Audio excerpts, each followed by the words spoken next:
Welcome to another tutorial. In this one, I'm going to be showing you how to make a simple sky replacement like you see here. This technique can be very useful when you have a nice shot, but the sky is kind of dull and you just want to enhance it with a more interesting sky. Now, most people will use keying to do this, but I'm going to create a track matte which works just as well and can be considered an alternative method. So this is the clip we're going to be using, and it's from my Italy video that I made last year. And the shot isn't very interesting composition-wise, which is why it didn't make it into the finished video, but it works perfectly for this tutorial because we have a clearly defined shape for the sky, and there's a lot to be desired in terms of it being dull and not very compelling. So first, import your footage, and then you're going to have to find an image of a sky that you want to use either from online or from another piece of footage.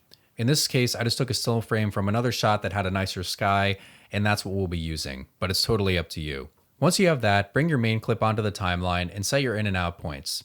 Then trim the composition accordingly. Now the first thing we're going to do, since this is a handheld shot, is track it so that the sky will follow the same movements. If your shot is stationary, then you can skip this step. So first create a null object and let's call it track.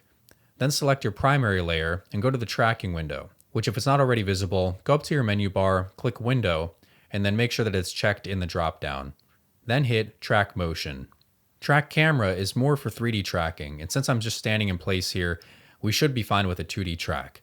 Now that will bring us into this tab here, and we want to make sure that both position and rotation are selected with the checkboxes, since the position and rotation are both changing.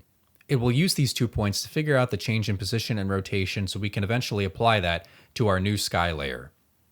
So if you've never tracked before, you just want to expand both boxes a little bit, which are just the area that the movement will occur in. And then find points with a lot of contrast that will make it easy for the tracker to follow. And you preferably want to make them on opposite sides of the frame and close in proximity to the area where your sky will be added. Then click Edit Target and make sure that our null layer, in this case the track layer, is our target. Then move to the start of the clip and hit the arrow to track forward. Now depending on how long your footage is, this will take some time, so be patient and wait until it reaches the end. When it's done, hit Apply, Yes to the X and Y, and now all of the tracking data, which is essentially keyframes that it made for you, are applied to both the primary layer and your null. Let's leave that be for now and duplicate the primary layer, desaturate the top layer, and then add levels so that the sky area is white and everything else is black. This is assuming that your sky has a higher exposure than the rest of the shot. So if you're trying to replace a night sky, then you might have to try something different. And for areas within the black that are bright, make a black solid and place a mask over those areas. And then keyframe the mask path so that it stays over those areas. You just want to make sure that the only white we see is where the sky will be placed. Then you can pre-comp the black solid and the top layer, and then let's bring in our new sky layer. Place it between the original and the pre-comp, and then change the track matte to Luma. And now you can see that the sky will only appear in the white area that we created. Now you can see that it looks great, but the sky doesn't follow the shot.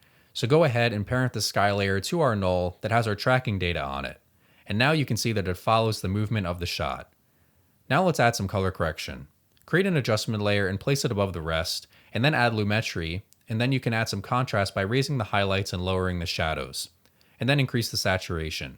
I filmed this with a flat picture profile, so I'll need to do this anyway. And then another way to make the sky pop is, since it's an independent layer, we can add some curves to it and add some additional contrast to the sky. And that'll help it stand out. Now you have total control over how subtle you want the sky to be, so feel free to turn down the opacity of the sky layer to your liking.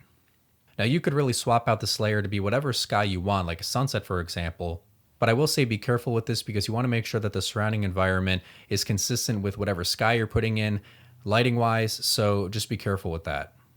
And now you've just successfully created your own sky replacement. I hope this was helpful.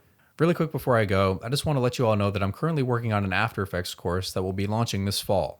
So if that's something you might be interested in, then click the link in the description and sign up for the email list where you can get notified about how things are coming along and also get exclusive content there. Anyway, that's it, and I'll see you next time.